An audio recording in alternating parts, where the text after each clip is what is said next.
الحمد لله الذي أمرنا بالاتحاد والاعتصام بحبل الله المتين. أشهد أن لا إله إلا الله وحده لا شريك له، إياه نعبد وإياه نستعين.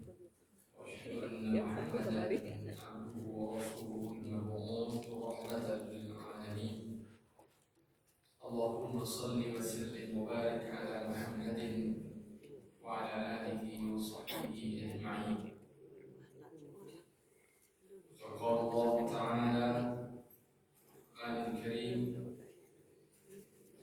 أعوذ بالله من الشيطان الرجيم، بسم الله الرحمن الرحيم.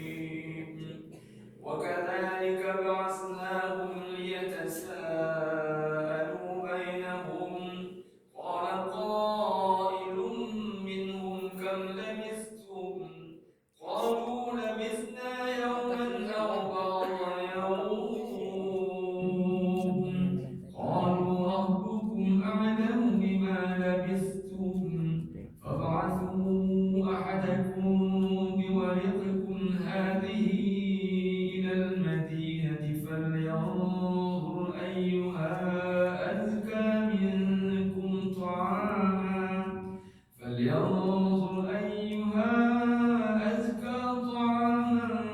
فليأتكم برزق منه وليتلطف ولا يشعرن بكم أحدا.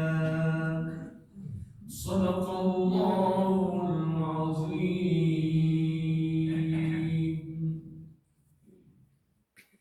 Bapak Ibu hadirat yang dimuliakan oleh Allah SWT, kita lanjutkan kajian kita tadi malam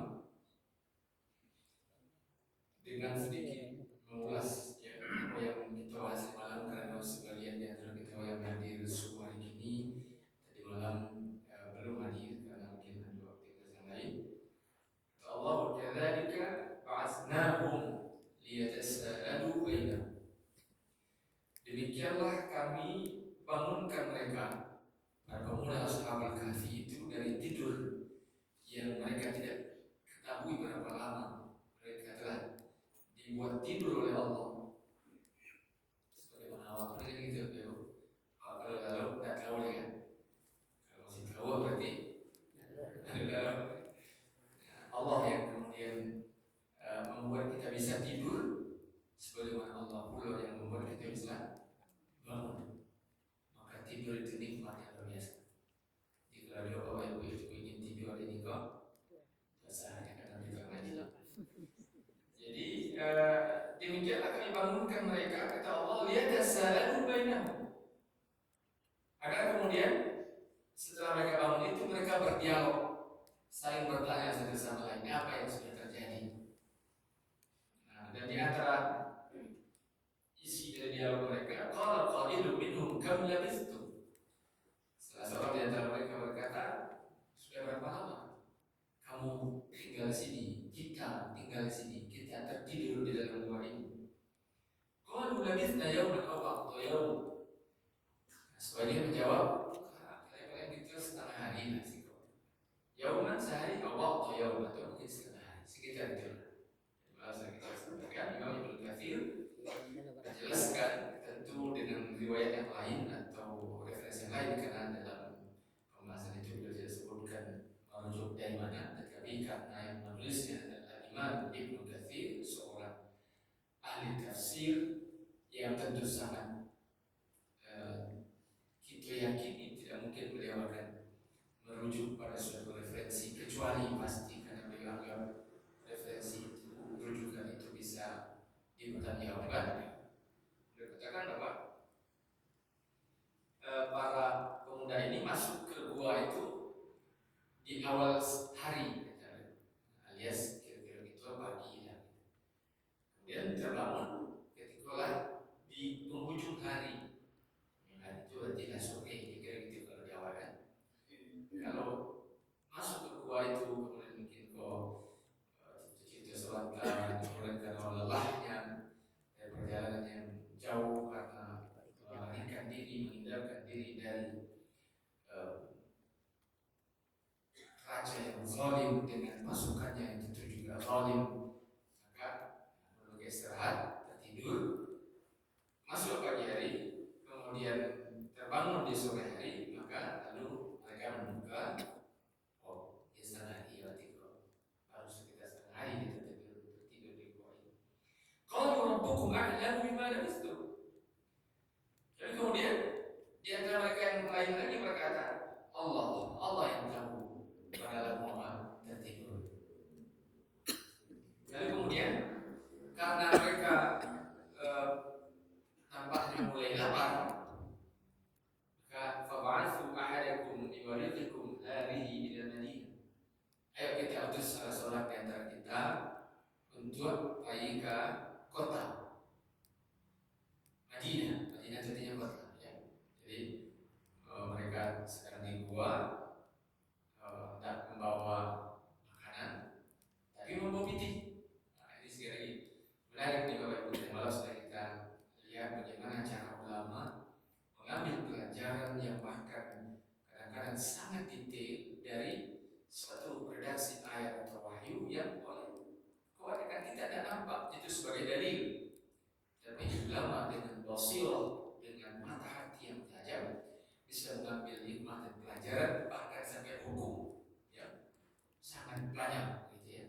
Kalau kita bahas tentang hadis bolehnya bercerita mengenai kebaikan yang dilakukan selama tetap menjaga kelurusan niat melakukan itu karena Allah. Jadi tidak tepat, tidak benar kalau kemudian dikatakan bila ada orang yang mempublikasikan, menceritakan amal kebaikan yang dia lakukan kemudian langsung dihakimi orang Korea. Tidak boleh, karena ternyata Rasulullah pernah bertanya kepada sahabat beliau tentang amal yang sudah dilakukan, dan Abu Bakar adalah orang yang kemudian paling menonjol, selalu menjawab setiap pertanyaan itu, padahal disaksikan oleh banyak sahabat yang lain.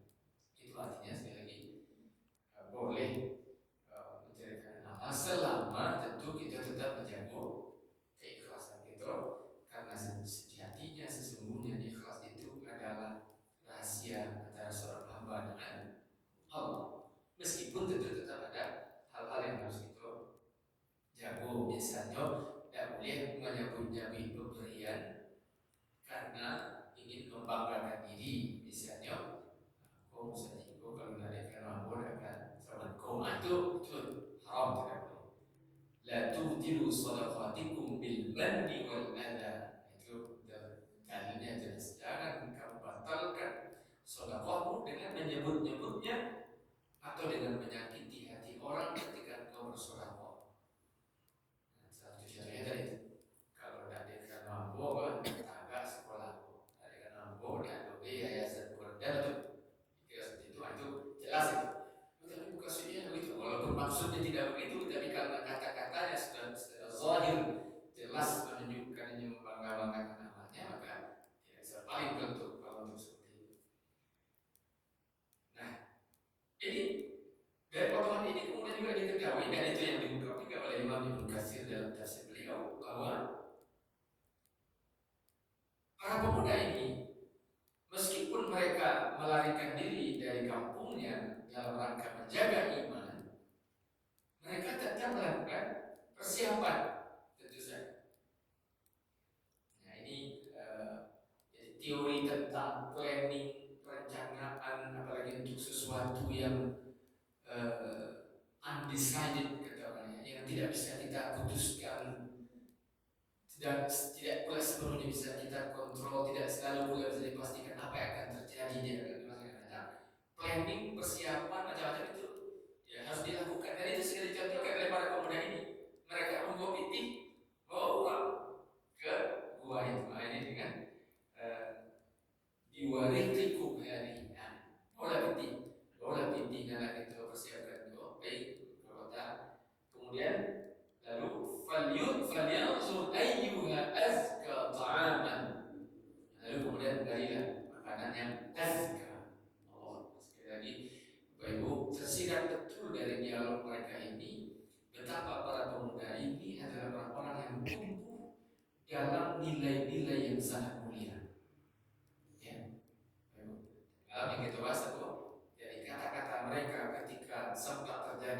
semacam perdebatan kecil, walaupun belum sampai debat yang perdebatan kecil. Jangan lama aku lalu situ apa ya setengah. Lalu kemudian dia mengatakan, Rabbukum a'lamu bima labithtum. Allah yang tahu. Artinya mereka betul-betul membawa Allah dalam dialognya, gambaran dari bagaimana mereka memastikan bahwa segala urusan kehidupan kaum bersandarnya kepada Allah, dari urusan yang kecil seperti ini, yang sederhana, sampai ke urusan yang paling besar. Dan itu nilai yang memang harus ditanamkan dalam diri setiap muslim, apalagi terhadap anak-anak itu. Tadi sepintas dalam pikiran aku ketika tadi jalan sholat, kita subuh sampai sholat sunnah. Betapa indahnya kalau yang sujud di momen-momen sebelum sholat subuh ini, sebagian besarnya adalah anak-anak itu, pemuda-pemuda itu. Mulai kiri kanan, alhamdulillah banyak orang dingin kan, subuh ini tidak tahu ya, kalau dingin tidak, tapi kalau buat di bagian di rumah itu sangat dingin sekali. Dan rata-rata sebagian besar kita pakai jaket atau walaupun alhamdulillah yang luar biasa, nikmat luar biasa Allah berikan kesehatan sebagian bapak-bapak. Ya, meskipun dingin tapi pakai jaket biasa saja, itu luar biasa. Tapi jadi biasa kalau tinggi dikenal dingin itu biasa. Tapi bisa kita keluar dari rumah mungkin jam 2 jam sampai tadi mungkin ada setengah sampai jam 3 dan sebagainya.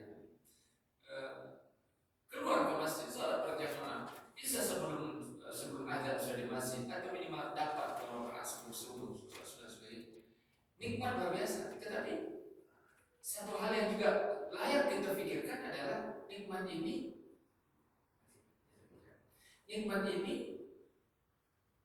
terhadap anak-anak dan generasi itu Allah berikan atau tidak. Kalau kita merasa belum diberikan kepada anak-anak kita, sebenarnya di antara problemnya adalah apa yang sudah kita lakukan sehingga anak-anak kita, generasi kita juga layak mendapatkan nikmat yang Allah berikan kepada kita. Nikmat bisa beribadah, salat berjamaah, duduk mendengarkan pengajian, itu kan fadlun minallah, karunia Allah. Itu bisa melakukan segala amal ibadah seperti ini, itu kan nikmat Allah kan. Nikmat seperti ini kita berharap seharusnya juga ada diberikan kepada anak-anak kita. Tetapi Allah ajarkan kepada kita bahwa agar nikmat itu juga didapatkan anak-anak kita, kita harus berikhtiar menanamkan nilai. Itu yang jadi kewajiban kita. Maaf ibu, bolehlah ini cerita. Ini termasuk yang kita sebut tadi. Atau kalau di antara bahasa yang dipopulerkan sebagai ulama namanya tahadduts bin ni'mah. Bercerita tentang nikmat Allah. Dalilnya diantaranya selain dalil yang tadi kita membahas, tadi malam kita bahas, wa amma bi ni'mati rabbika fahaddits, dan dengan nikmat Allah yang diberikan kepadamu ceritakan. Makna dasar fahaddits itu ceritakan, walaupun dalam tafsirnya ulama menjelaskan maksudnya menceritakan itu dengan bersedekah. Fa'anfiq, di antara nikmat yang Allah berikan kepadamu, tanfiq infaqan, tasaddaq, sedekahkan. Jadi sebenarnya Allah katakan fahaddits ceritakan memang.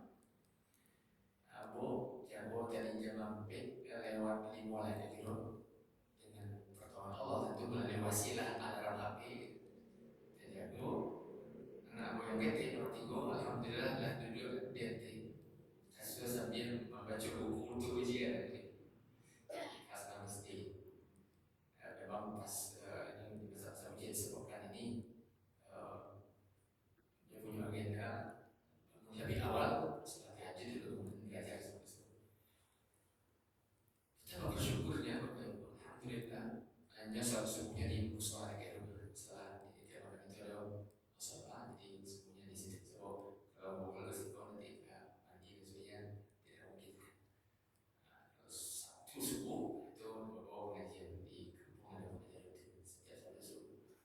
Kalau yang saya Sabtu Ahad sekali-sekali kalau ada pengajian Ahad subuh, kalau kita pada hari belajarnya sekolah sulit karena harus mandi dan sesuatu. Tapi ini satu nikmat yang luar biasa. Ya mudah-mudahan apa-apa ibu juga Allah beri nikmat yang sama atau bahkan lebih besar. Kita berlomba-lomba berharap kepada Allah dikaruniakan rahmat seperti itu. Sebagaimana doa kita, Rabbana hab lana min azwajina wa dzurriyyatina qurrata a'yun waj'alna lil muttaqina imama. Doa itu doa kita, ya Allah, anugerahkan kepada kami pasangan hidup, suami atau istri dan anak keturunan yang menjadi penyejuk mata kami, ya Allah. Waj'alna lil muttaqina imama, dan jadikan kami pemimpin orang-orang muttaqin. Itu doa kita kepada Allah. Yusawuk itu tentu juga harus nyatu dan maksimal. Nanti mencontohkan, mengajarkan nilai, membangun keyakinannya dari dini kepada Allah, biasakan dirinya ibadah sebagaimana dia lihat orang tuanya juga bersungguh-sungguh dalam ibadah, seterusnya. Nah, dia bagaimana dialog para pemuda ini? Sekali lagi kalau kita sampaikan dulu, kalau anak-anak muda itu ini basuh-basuhnya apalagi dengan era media sosial di mana apa saja juga pembicaraan bisa publish di Instagram, di TikTok, di Facebook, di YouTube, apapun gitu ya. Kalau kita bahas tentang kata-kata apa? ANJIR, ANJIY, macam-macam yang dulu, yang bahkan mulai sebagian yang aku masih cari-cari, aku terendam lagi. Masih itu mula-mula dibuka ujungnya, tapi asal katanya kan maklum, kita tahu dari mana asal katanya. Cuma dia memang itulah perlu tren cara berpikir anak muda kan gitu, out of the box, di luar rata-rata. Mereka sendiri ingin coba kemudian ada sebuah program karena nilai tidak ditanamkan, berdasarkan oleh orang tuanya dan dibiarkan oleh lingkungannya. Nah, yang paling bertanggung jawab pertama sekali siapa? Orang tua kan. Berikutnya siapa? Lingkungan. Ketika lingkungan tidak memberi respon terhadap perilaku negatif seperti itu, maka dia akan tumbuh. Coba kalau ada orang aja, udah langsung, kata-kata tadi itu, misalnya gitu kan. Walaupun bukan siapa-siapanya, tapi terdengar dia ngomong seperti itu, langsung ada yang merespon. Itu, dapat satu, dia kata-kata itu, bisa diulangi, misalnya gitu. Walaupun kalau orang asing kan boleh lah agak sedikit ngegas kan. Kalau orang yang dekat, itu harus lebih, kata-katanya bisa harusnya agak lebih santun demi misi takliful qulub, menyentuh hati. Kalau orang dekat itu harus agak berbeda. Kalau orang agak jauh bisa agak lebih, tanda kutip, agak lebih asal responnya. Kenapa? Sekedar menunjukkan respon cepat terhadap fenomena negatif. Itu bukan bentuk dari kepedulian sosial. Tapi karena kita tidak peduli lagi, terserah dia lagi. Oh, biasa orang siapa gitu ya. Akhirnya mereka merasa biasa. Padahal itu sebenarnya adalah sesuatu yang sangat dibenci oleh syariat. Rasulullah sangat benci orang yang suka berkata-kata kotor.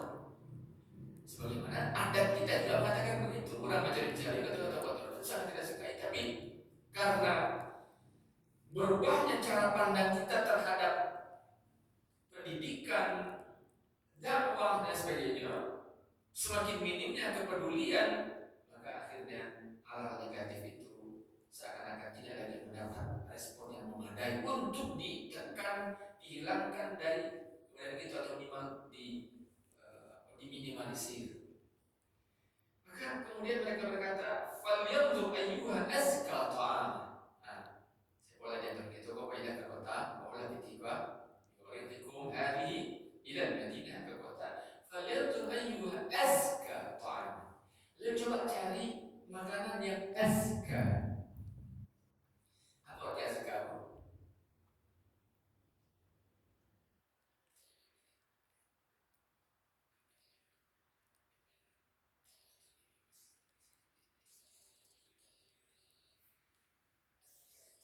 Akar dengan kata zakat. Zakat. Apa arti zakat? Zakat secara bahasa artinya suci. Suci. Tazkiyah. Tazkiyah. Profesor Syafi'i Antonio punya Tazkiyah Institute, sekolah tinggi ilmu ekonomi syariah. Zakka yuzakki tazkiyatan wa zakatan, itu arti mana awalnya suci, mensucikan ya. Azka yang paling suci. Nah, ini juga digaris bawahi oleh Imam Nasir beliau. Walaupun awalnya kenapa mesti dibawa ke situ ya, tapi ternyata memang begitulah ahli tafsir Bapak Ibu.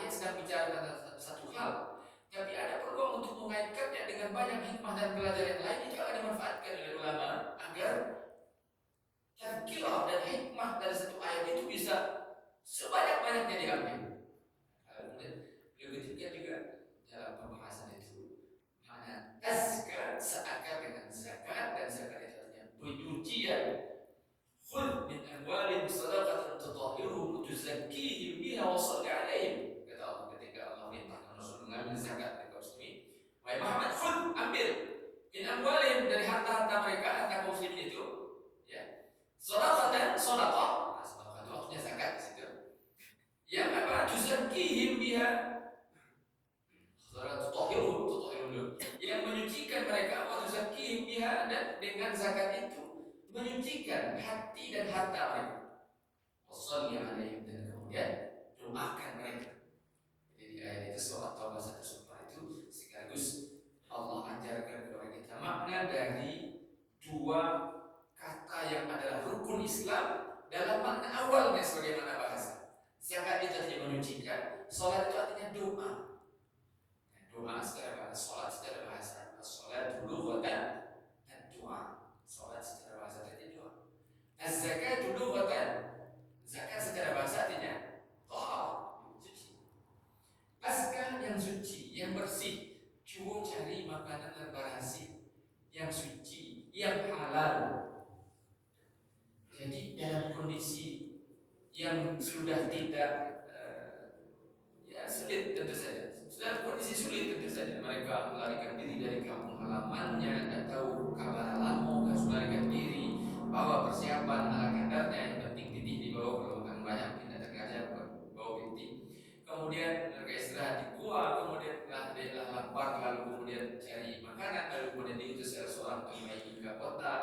Lalu masih ingat bahwa makanan yang masih cari itu, ingat ya, azka ta'aman, dan dicari itu makanan yang bagus ya, yang baik ya, yang suci, yang halal, dan sembarang kali makan saja.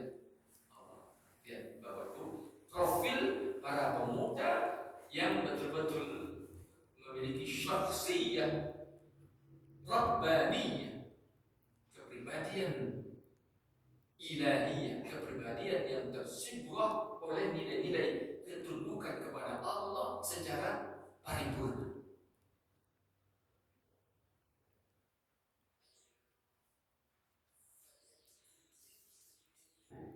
Lalu bawa makanan itu. Jadi kan wal yatalattaf, apa dia yatalattaf?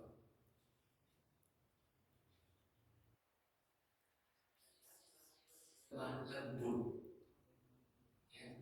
Latif, al-latif artinya yang maha lembut. Allah maha lembut.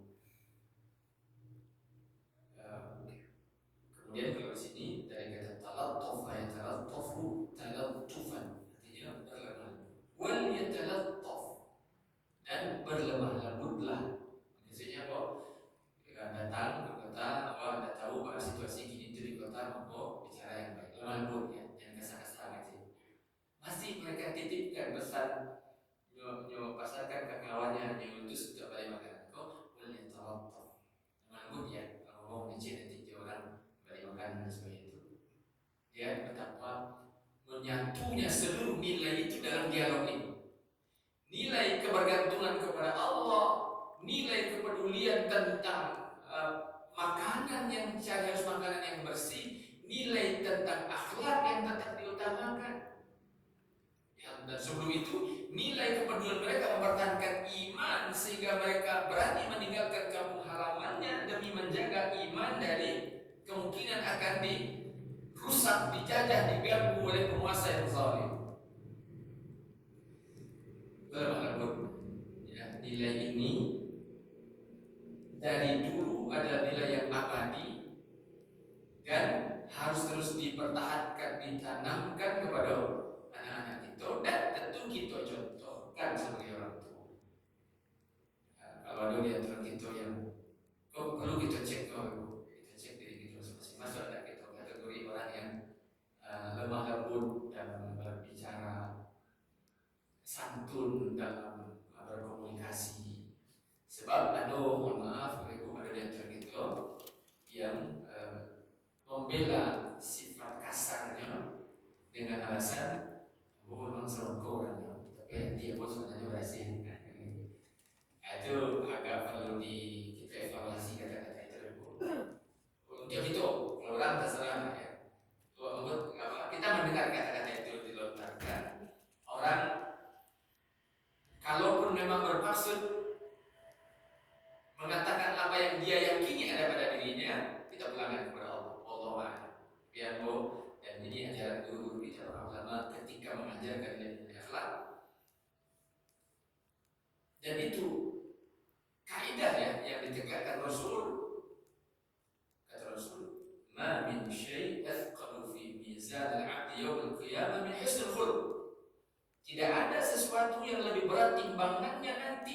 di akhirat melebihi berat dan timbangan akhlak yang mulia. Nah, walaupun ini bahasa dalam frame fadhailul a'mal Bapak Ibu.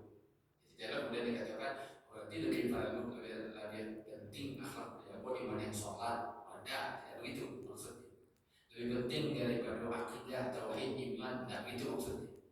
Karena dengan hadis ini Rasul sebenarnya ingin mengatakan bahwa semuanya penting. Akidah, iman, tauhid penting. Yes, jelas itu. Tidak bisa dan tidak boleh diperdebatkan.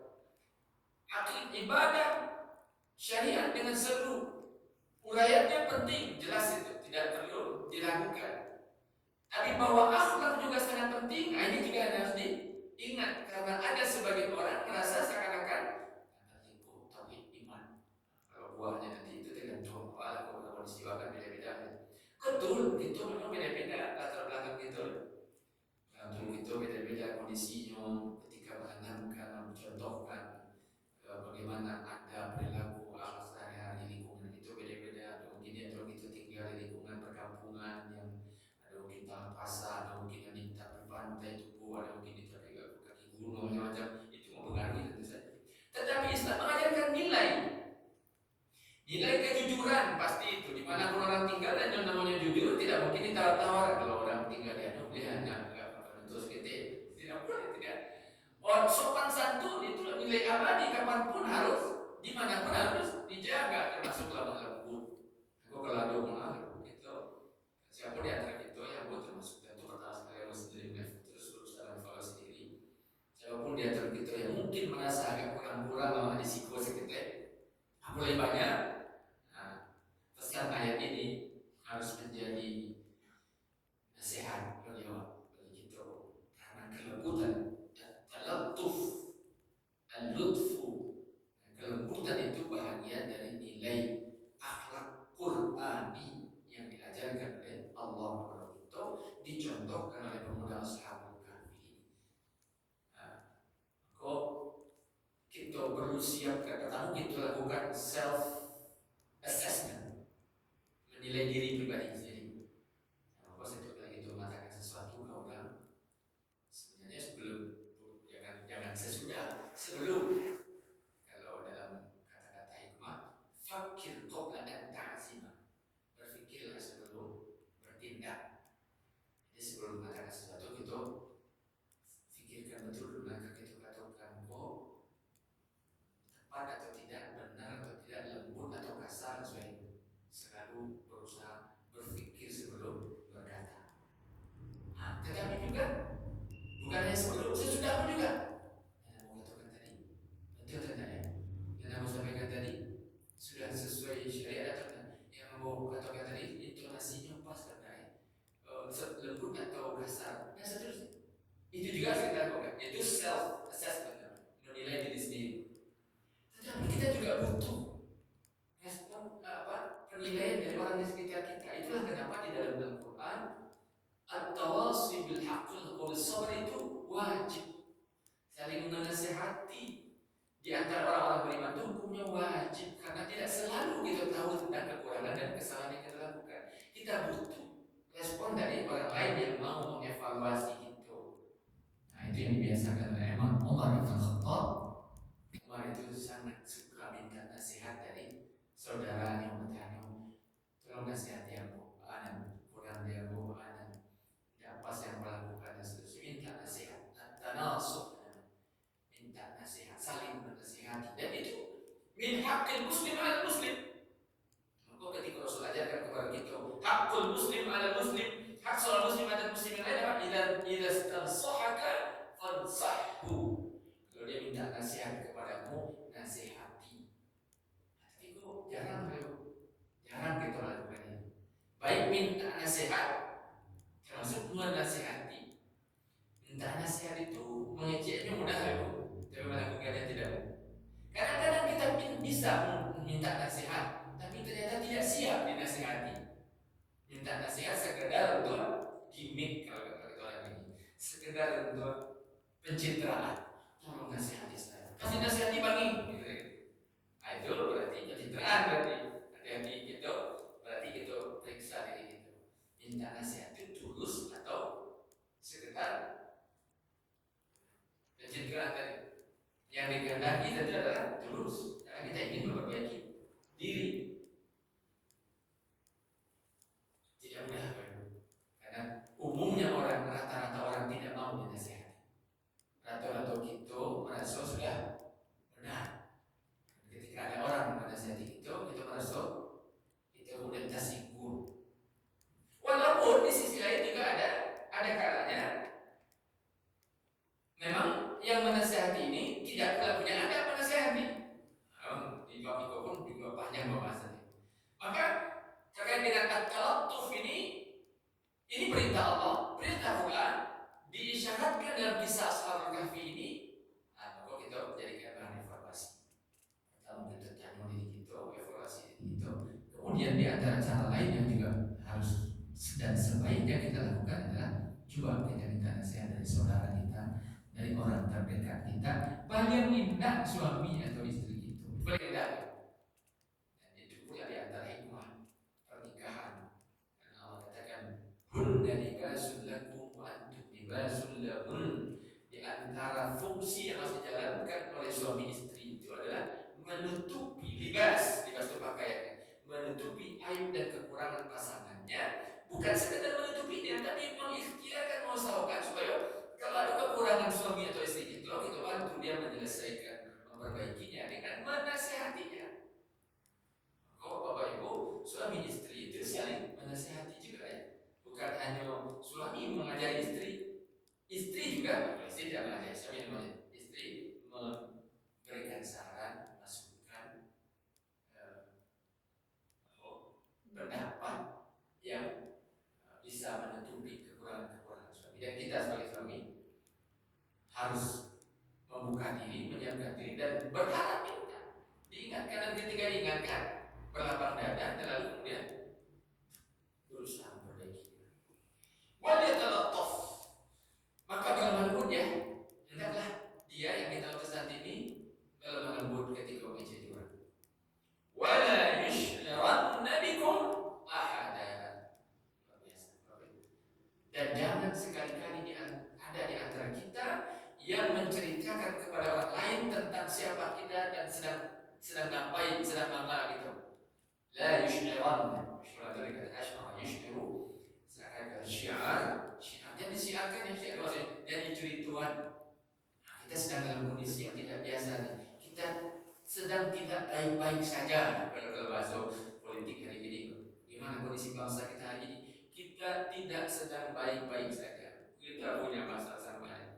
Monggo dia terawat merasa aman saja, masalah. Merasa nikmat, merasa tetap tenang menghadapi situasi, alhamdulillah.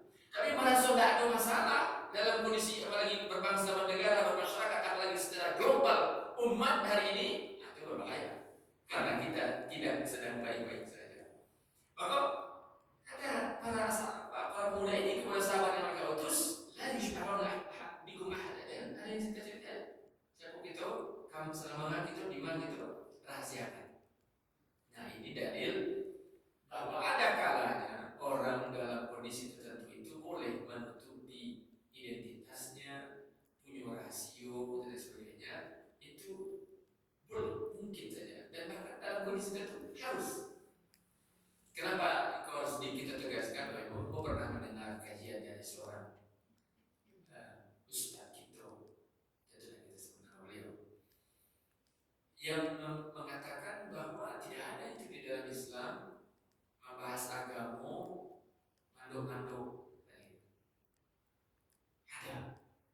Ada kalanya bicara agama itu terpaksa harus manduk-manduk, terpaksa harus sembunyi-sembunyi, terpaksa harus dirahasiakan karena berbagai pertimbangan. Ada kalanya memang sifat asalnya betul, sifat asal kebenaran, sifat asal dakwah harus terbuka. Karena sebanyak mungkin orang harus tahu karena kebenaran itu harus memang dikatakan sebanyak mungkin orang. Tapi ada situasi di mana kebenaran terpaksa untuk sementara dikelola dengan cara yang secret, rahasia dulu. Karena kondisi tidak memungkinkan. Nah, itu yang kalau kita melihat sirah sejarah kehidupan Rasulullah itu beliau di Makkah ketika beliau masih minoritas kecil tertindas, qalilun mustad'afun, itu dalam bahasa Quran, in antum qalilun mustad'afun fil ardi takhafuna ayat. Tadi kita baca dalam Al-Quran surah Al-Anfal ayat 20. Nah, ketika kamu masih qalilun mustad'afun, masih kelompok kecil, lemah, rentan untuk ditangkap orang dan sebagainya, boleh ya, bisa. Kita memang harus merahasiakan dulu siapa kita, apa yang kita lakukan sedang dan sebagainya. Maka gajiku memang betul-betul tanpa ya, tidak bisa kemudian dipukul rata semua. Termasuk kisah Ashabul Kahfi ini mengajarkan bahwa ada kalanya para pejuang kebaikan itu harus merahasiakan dulu identitasnya, misinya, keberadaannya, karena kondisi yang tidak menentu. Siapa yang tahu kondisi itu? Orang yang paling alim di antara mereka. Maka ini satu manhaj ya, satu kaidah dalam Islam, dalam dakwah, dalam memperjuangkan Islam yang juga perlu diketahui masyarakat. Sehingga kalau ada orang nampak agak tidak terlalu terbuka dalam hal tertentu, jangan langsung gitu lagi nih, boleh sebagai kewaspadaan boleh. Tetapi bahwa di dalam Islam ada situasi-situasi di mana orang memang menyembunyikan hal tertentu, itu juga sesuatu yang maklum di syariah, diketahui dalam syariah, diajarkan dalam syariah, bahkan diajarkan oleh Quran. Termasuk kan pembahasan-pembahasan tertentu ada. Rasulullah bahkan hanya menitipkan informasi-informasi tertentu ke sebagian kecil sahabat saja, tidak ada beritahu kepada yang lain. Di antaranya apa? Tentang orang-orang munafik. Siapa orang-orang munafik yang beredar di Madinah itu tidak diketahui oleh semua sahabat. Sekarang kecil sahabat saja yang dikasih tahu oleh Rasul. Bahkan dalam rentang waktu yang lama rahasia itu dijaga terus sampai orang selevel Umar pun tidak tahu siapa di antara orang-orang yang tinggal di Madinah itu adalah termasuk kategori munafikun, orang munafik. Karena itu masuk bagian dari informasi rahasia. Jadi, itu harus kita maklumi itu. Tidak semua hal, termasuk untuk urusan agama, untuk urusan dakwah dan sebagainya, harus diketahui dan perlu diketahui dan perlu dibicarakan ke semua orang. Tidak. Ada orang yang memang hanya untuk kalangan tertentu saja. Termasuk dulu contoh yang masyhur adalah ketika para ulama kita berdebat tentang awal Ramadan dan awal Fitri. Disiarkan itu di TV kan, banyak begitu para ulama berdebat ketika membahas sesuatu. Lalu hebohlah orang sudah menjadi, aku ulama macam saja. Padahal yang memang ketika memperdebatkan sesuatu dengan standar ilmiah kadang-kadang terjadi memang seperti itu. Cuma karena itu dipublikasi untuk orang yang belum layak untuk menonton itu, maka lalu kemudian muncullah fitnah. Akhirnya kemudian diusulkan tidak usahlah perdebatan lama dalam bahasa itu dipublikasi. Akhirnya alhamdulillah kemudian ini kan ada kan ya, dulu sekian tahun yang lalu masih sempat disiarkan live itu. Nah, merespon harapan dari kaum muslimin supaya tidak menjadi fitnah, maka itu sudah tertentu saja, pengumumannya saja yang terbuka. Wallahu a'lam bishawab.